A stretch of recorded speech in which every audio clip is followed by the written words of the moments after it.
honor to introduce our first plenary speaker, Dr. Jerry Woodall, who won the National Medal of Technology in 2002 for the invention and development of compound semiconductor heterojunctions, which led to light-emitting diodes, lasers, ultra-fast transistors, and solar cells. And among many inventions he has made in his life, the most notable are the first super bright red LED, and both the heterojunction bipolar transistor and the pseudomorphic high electron mobility transistor that's used in all the smartphones in the world, in your own pocket. That has enabled the 35 billion plus market for compound semiconductor materials and devices.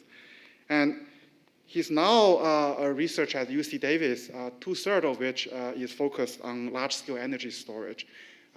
He has a company, Hydroalumina, that converts high-purity aluminum to hydrogen on the fly.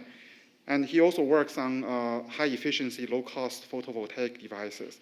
He's a member of National Academy of Engineering, and his work actually has laid the foundation for 3 Nobel Prizes in heterojunctions. And he actually is one of our proud alum. He earned a bachelor's degree in metallurgy from MIT and a PhD in electrical engineering from Cornell University.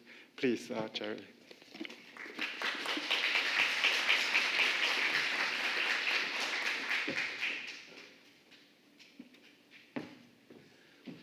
Okay, grab the stuff I need here. I want to thank the organizers for inviting me to be here today. I have a very simple message, folks. It's right on the title. We could actually end right there. What I'm going to do, however, is I'm going to present the issues that we should be familiar with in very simple language. We're going to pretend that you're in the 3rd grade trying to learn something about why we have to worry about energy storage. So the title says it all, and in the process of giving the talk, I'm going to present 2 energy storage ideas and concepts that we're working on, and one of them has to do with latent heat batteries. The other has to do with taking aluminum, which is a wonderful energy storage material, and instead of using it for boats, we're going to dissolve it in gallium and make hydrogen from it and recycle it. So we'll talk about those, okay? One of the great things that happened on my inbox the other day is I found this MIT's technology review cover, and it actually is very timely because, as we've heard implicated by the previous speaker that we had invited for the overview, we are beyond the tipping point. So we've been worrying about getting it all done. Now, notice the title worries about mitigation, adaptation, and suffering. I'm not going to be trying to predict about suffering today. I don't think that's very fruitful to talk about. But what I will talk about is adaptation and mitigation, okay? So the way the article defines mitigation is, we're beyond the tipping point, and we have to live with it. And then it talks about what we would do to live in a hotter world. And the stuff that I'm going to talk about today actually addresses that, okay? First of all, let's go back and review some things that you all should know. The human life sustenance number, although it's debatable, is somewhere between 1.5 and 2 kilowatt hours of food a day, okay? So before the 1800s, that's all we did. Okay, nowadays, the average American household, and I apologize for our international guests, I focused on what I know something about. The average energy use per day is about 30 kilowatt hours, plus or minus a few. Now notice that compared to this number. This is ludicrous, folks. You should know that by now. You're all working in the field. That has to change. And so what I'm going to do today is try to show you that we can take this chart and reduce the amount of fossil fuels by using the sun every day. The sun is 93 million miles away, folks. Just don't forget. Now you say, oh, I know that already, but think about what it means. There is no solar energy on this planet. We get solar power. I'm an electrical engineer. There's a big difference between power and energy. So the problem is we are using stored energy from the sun that was done over millions of years, and we're just using it up. We're using it up, and unfortunately, as we know very well in this audience, it's causing climate change. Notice in this graph that the so-called renewables are hardly anything at all, 10 or 11%, and solar of that is very, very small. And there's going to be a reason for that, and I'm going to cover that today. Okay, state the obvious. The sun is the source of nearly all the energy we have. It's the source of the energy. It's not the energy, it's the source of energy. So let's take a look at that. So we used to know how, as a human species, to be able to be sustainable. We'll use the word sustainable again, as we've already started out. So check this out. We got solar power, and we convert that solar power during the day to corn, other vegetables, or other things. And you know, folks, that corn doesn't die at night. It just sits there in the field. So we go to sleep, and we don't die at night, even though we don't have solar energy. So we can take that, we can convert that stored energy into another form. Now, this all sounds trivial, but it's part of the reason I'm here today is to show you that we need to do real-time storage of solar power. That is simply the message. Okay, so here we go. We got this guy who's in a race to get somewhere.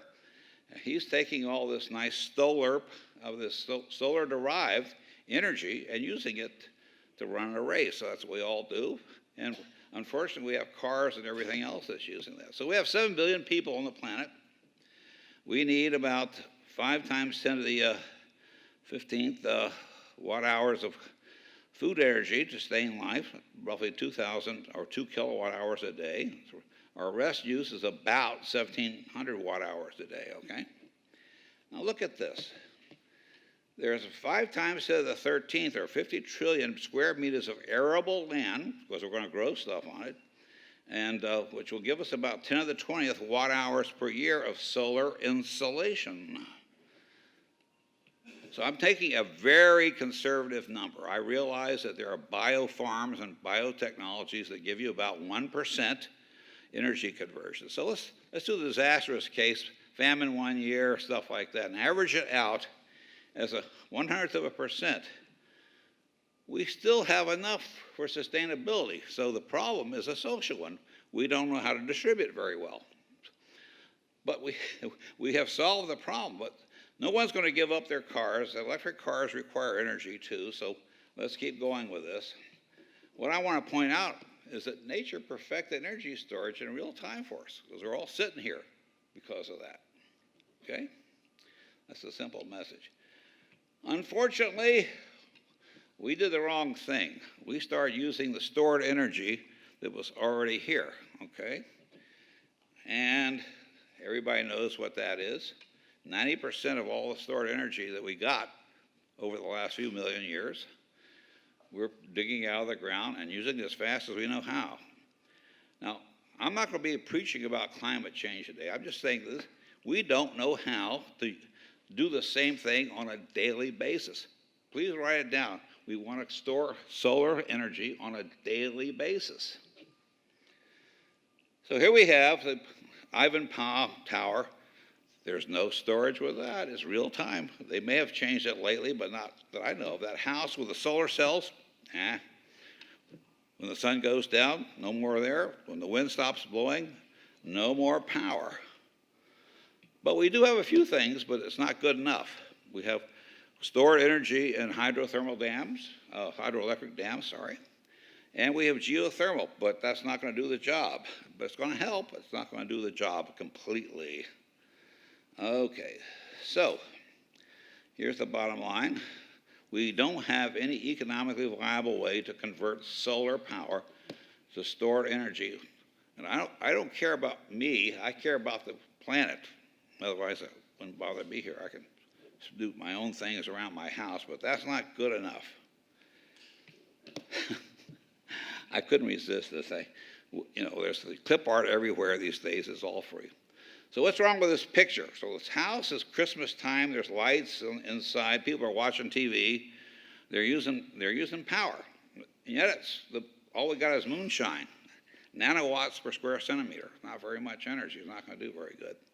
And that solar cell is just sitting there. So how can this house be lit from solar power when there is none at the time? Well, you know the trivial answer from this.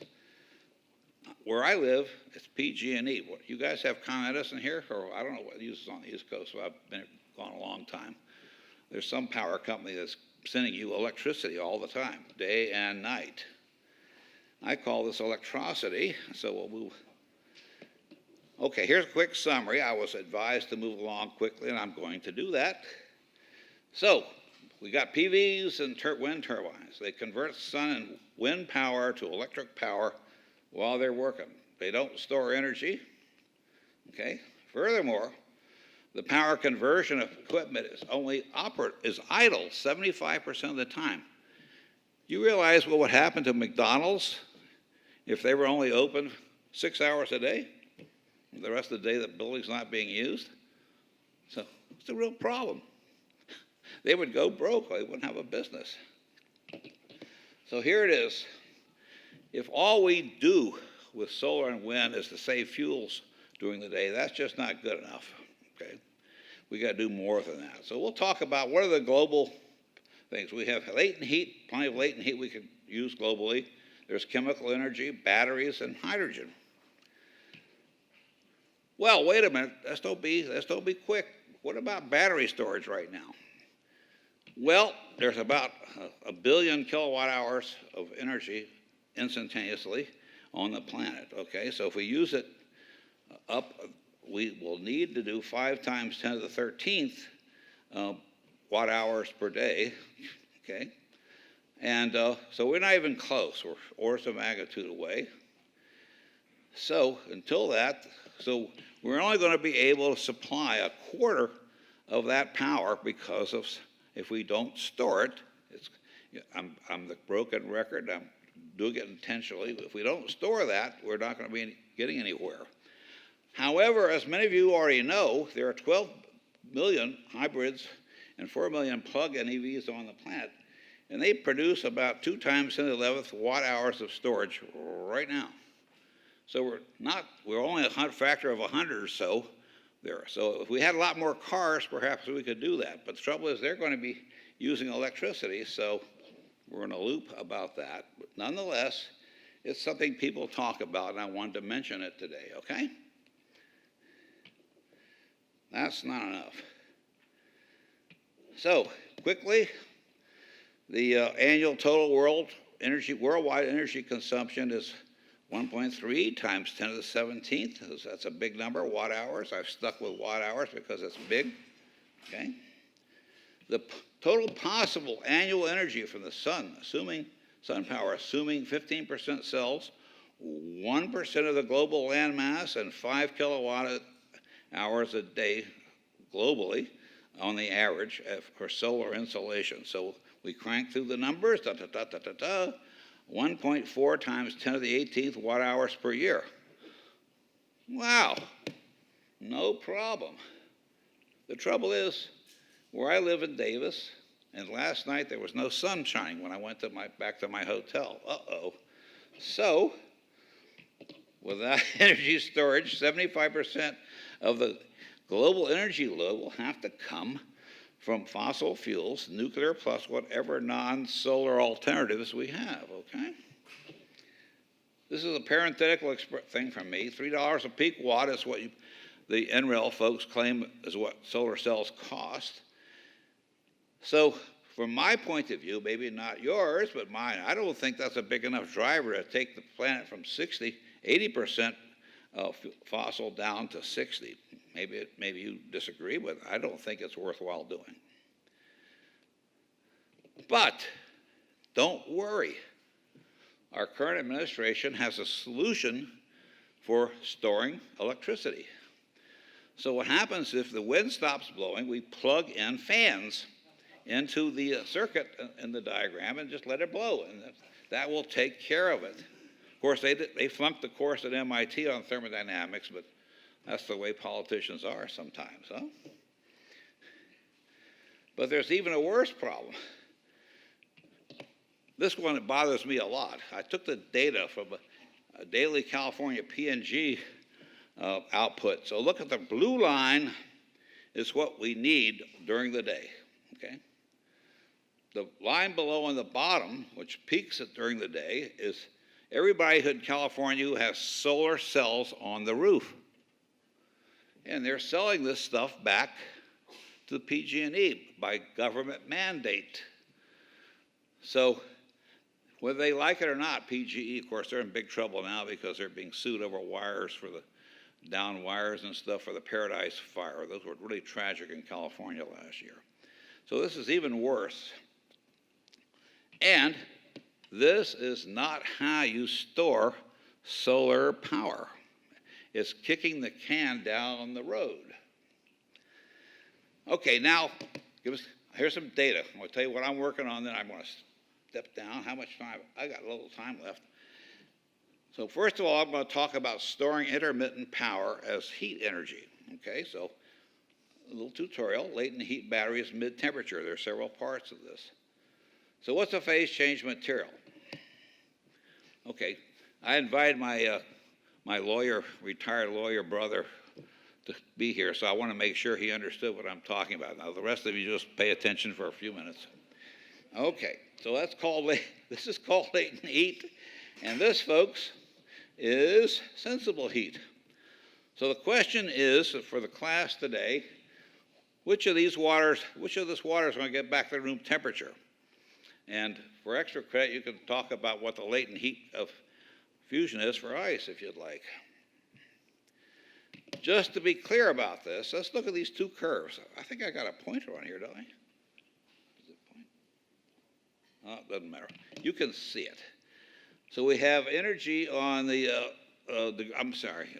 have degrees, temperature on the bottom scale, and heat on the top, okay, on the ordinate. So sensible heat is something I just take and heat it up, and it gets hot. So if I look at the shaded region, we'll call that delta T. So if I take something up on the right side of delta T, and that I absorb the heat, and then I use it to power something by delivering the heat back to work into a machine, then I'm going to get that little blue delta Q. However, if I use ice or something that melts, I'm going to melt the stuff to absorb the energy, and I'm going to freeze it to bring it back. And so that's what we're talking about.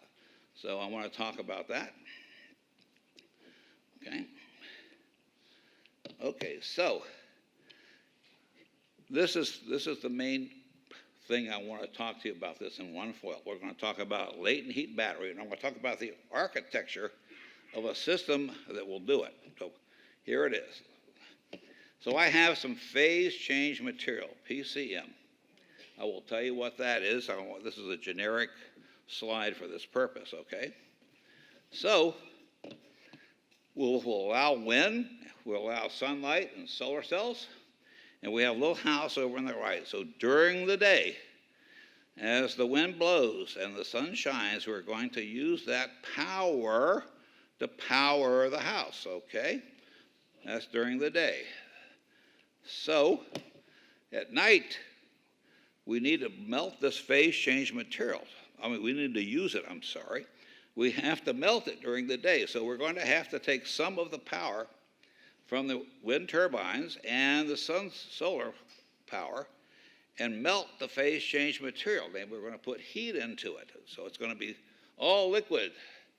Okay, the sun goes down, the wind stops blowing, and we have this little cartoon with a steam turbine. It won't be that. It may be something fancier, but I want you to understand the idea. So no wind, no sun, and yet my lights are on.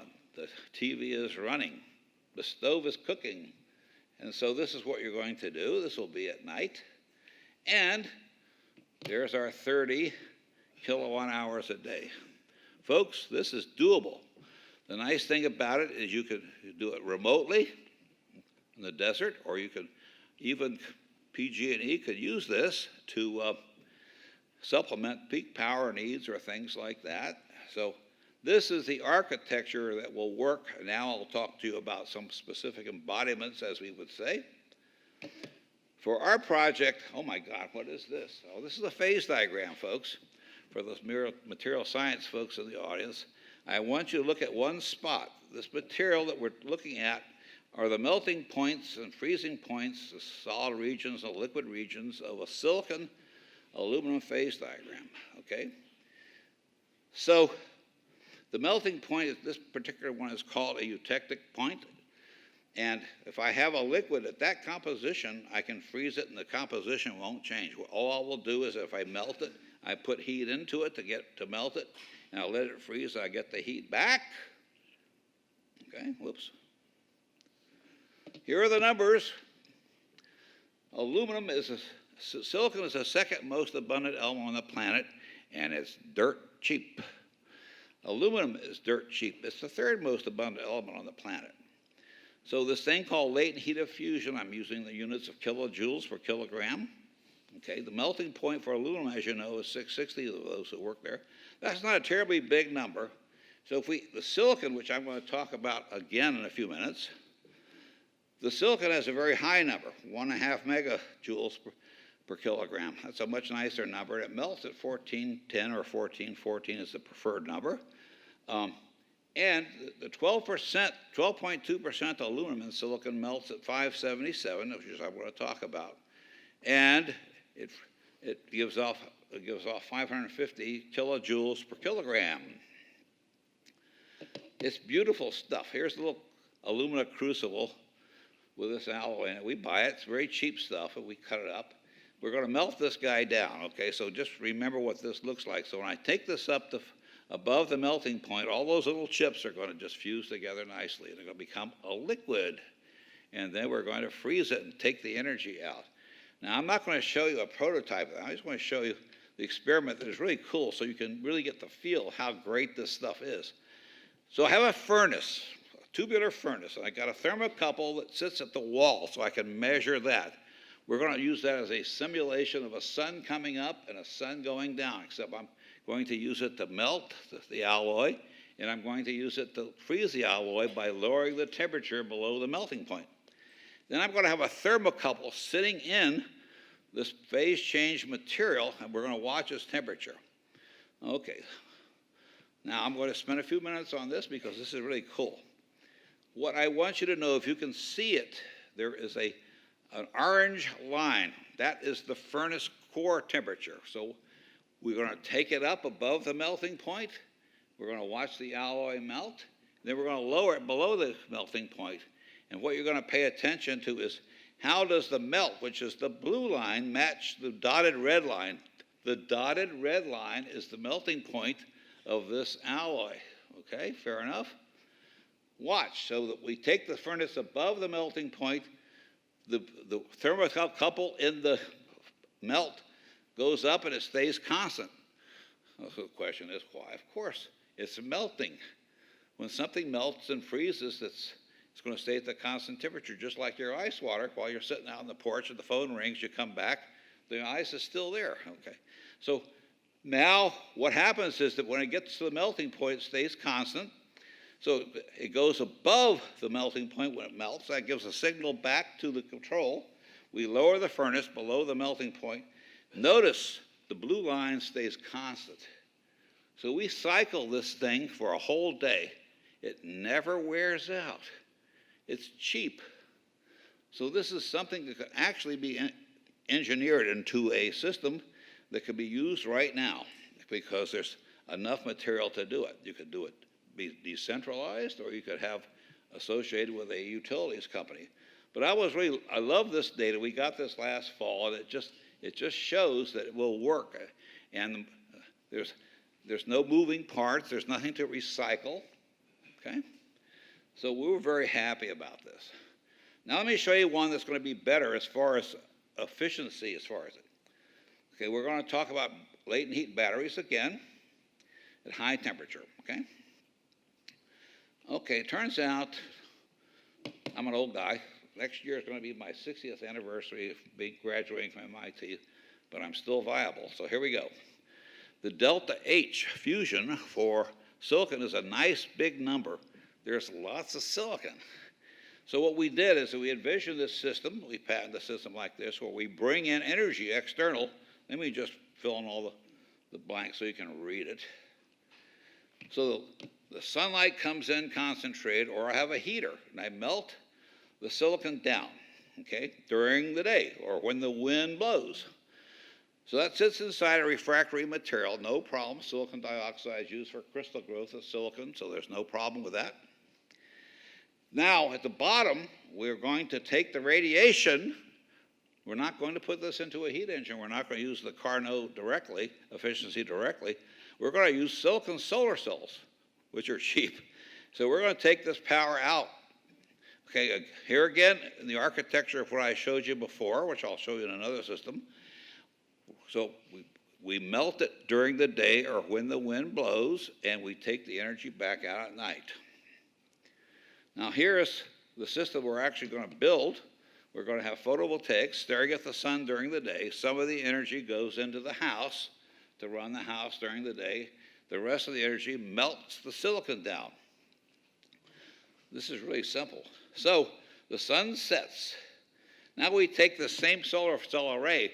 We do have some special solar cells that will be nicely matched to the silicon emission, wavelength emission. So we'll do the same thing about reflecting back low energy photons back into the system.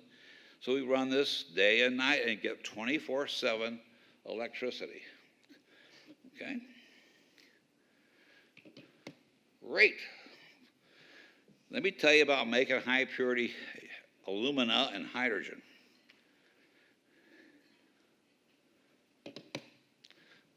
So I started this project when I was at IBM back in 1834, as I recall, somewhere around there. And this was really cool. Check this out. This is an energy density chart of some materials. Remember, aluminum is the third most abundant element on the planet. And those of you who can't read in the back, let me tell you, aluminum has the highest energy density of any element on the planet. Doesn't compete with nuclear fuels, but it's the best there is. And silicon's not too bad, but I'm going to show you how I can use aluminum to actually split water into hydrogen and aluminum hydroxide or oxide. What I would like to point out to you is, I don't know if I can make this work. If I point this, can you see it on the screen? Is it there? Never mind, you can't see it. Look at the left-hand corner, okay? Lower left-hand corner. See that little button, that little dot at 0? This is in your Tesla, your Leaf, all these wonderful EVs with 0 energy density. Got the message? Well, it's okay, good. Notice that hydrogen has great gravimetric density, but it has a terrible volumetric density. So you can see from this trend, why we go into from this chart, why we go into gas stations all the time still. It's got a high energy density, pretty good volumetric. Of course, we would like to have something at the upper left-hand corner, but we don't have that.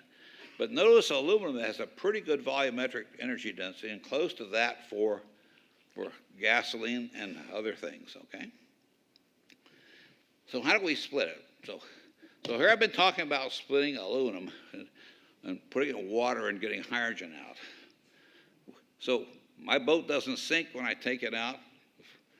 I can always bring it back to the dock, but I want to show you how to destroy your boat in a minute. So we all know that aluminum is very stable. It's due to a 100 nanometer thick layer of aluminum oxide that's absolutely impermeable. It's just tremendous stuff. So here we go. Here's how we do it. Here's the formula. You take some aluminum, you dissolve it in gallium. The aluminum gets stripped of its oxide when it goes in solution, so now I have aluminum atoms in gallium, and if I add water to that, I get hydrogen, heat, and aluminum oxide, all high purity. Okay? So I said the technology is already there. We have plenty of smelters on the planet. And the beautiful part is I can take this aluminum hydroxide and recycle it by sending it to a smelter. The round trip efficiency, if you use both the heat and the hydrogen, is about 68%. We don't violate thermodynamics in my lab, so you can't get to 100% by the cycle, but that's pretty good. So, and the gallium is inert. Yes, it's expensive. We have to recover some of it. So here it is. I got a little beaker, little crystallization dish. Yeah, it's giving me a warning. I'm almost done. So the aluminum is dissolving in the gallium. A little 30 minutes later, we take it out. We're taking pictures. I didn't show you the whole picture. There's the hydrogen, folks. You pour the water in, you get hydrogen coming out. And then you let aluminum hydroxide, 5,9 aluminum hydroxide, dry, and sitting on top of the liquid gallium here, so you can recycle that. So, this is my last technical slide. So let me tell you what I think this is good for. So it's on demand, it's mobile, we can put it on board, especially large vehicles, and we can do it under variable pressure and temperature. So this is a schematic of the kind of thing that we plan to use. It's good for large vessels, ocean liners. It's good for high-speed trains. It's good for buses, and it's good for trucks. Okay? So 40 bucks worth of aluminum can make 100 bucks worth of 5,9 hydrogen and $9 worth of 5,9 alumina. Pretty good deal. Notice I didn't say conclusions. These are my opinions. So we need, the key here, of course, is without storage. I'm not going to read it out loud. You can do that. So even with global storage, we may face an uphill battle because of cost. As you heard from our opening speaker, cost and social issues are very important. But the point is, it's doable technically. Okay, so if we're ever going to get there, we're going to have to do global storage technology like the stuff I've described. Thank you.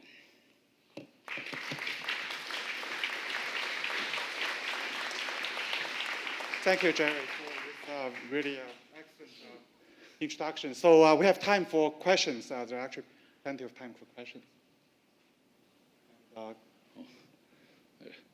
More coffee, huh? So I have a question on the availability of gallium. So imagine this gallium aluminum is used very broadly. It's not a supply and demand quantity yet because the semiconductor electronics defines how many plants there will be, how many vendors. They make about 60 tons a year of it, which for solar, for gallium arsenide substrates, gallium nitride LEDs. So that's not part of the market, but our friends in China are already making new plants to make gallium. China is working very hard on this technology. There's a lot of schools that are working on this. So gallium is not a rare element like lithium. It's actually sitting in piles of bauxite outside the aluminum smelters because it contaminates the aluminum. From my point of view, contamination of a gallium is wonderful. It makes me split water, but not from aluminum foil. You don't want that to melt in your hand or start making hydrogen. Just stand up and speak. Yeah. What is the energy efficiency of storing heat in silicon or in aluminum silicon? Sorry. So what's the efficiency of the high temperature silicon? Oh yeah. Okay. So the efficiency will be about 50% for the system efficiency of round trip of that, because what you're going to do is by using monochromatic light coming out of the storage bit, molten silicon storage bin as it freezes at 1414, you can design that so you can make it look like a monochromatic source rather than the sun, which is a broadband source, as you know. So the calculations we come up with, it'll end up having efficiency of about 50%. Many hands. Here's, It's great that you use aluminum as a storage material, right? That's really what you're using it as. But the way that it's sometimes being sold is you can run your car on water, right? Which is true if you use aluminum in your car as the storage material. You can run your car on water, but it's really not running your car on water. Really correct. And so, how do you overcome the kind of skepticism that comes from this kind of oversight? okay, so the hydrogen highway is currently mostly SMR, hydrogen from methane. People are looking at electrolysis, trying to make that more efficient. However, as you know, as a scientist, the current density for electrolysis is still a very low number. So you're talking about great big machines to make that. And if I have electricity, why do I want to make hydrogen? So your question really based is how would I use this? And so in California, the hydrogen highway mafia is pretty tough. So what we're trying to do is a deal of putting these things on docks and make delivery into boats at high pressure, still using the reinforced carbon tubes. So the point is, doing it stationary makes it much easier to do. But the boat model is actually pretty good. You can do that. The key, I'm taking more time, but this is important. The key is to have ports. So if you have it in your car, you've got to stop at a filling station. But if I have a bus, truck, I've got a terminal where I can change out the used material, the aluminum hydroxide. So that's how I would envision how using this thing is. In systems where you have a terminus where you can exchange things every time you pull into the day is done. One more question. Yes, from there. Speak up.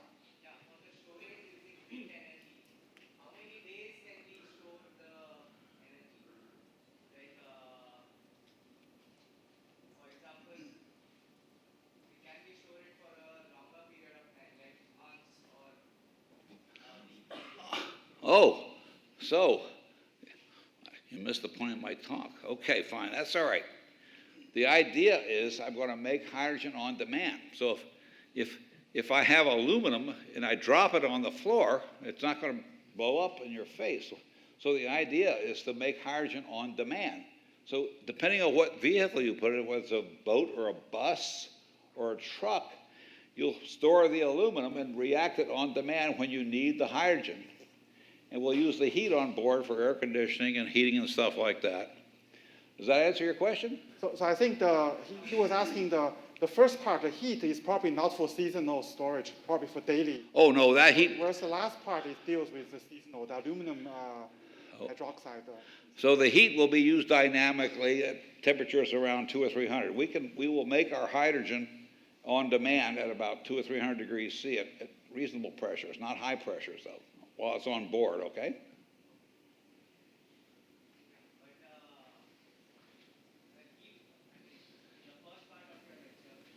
Yeah, he's asking about the first part on the latent heat of the aluminum silicon eutectic.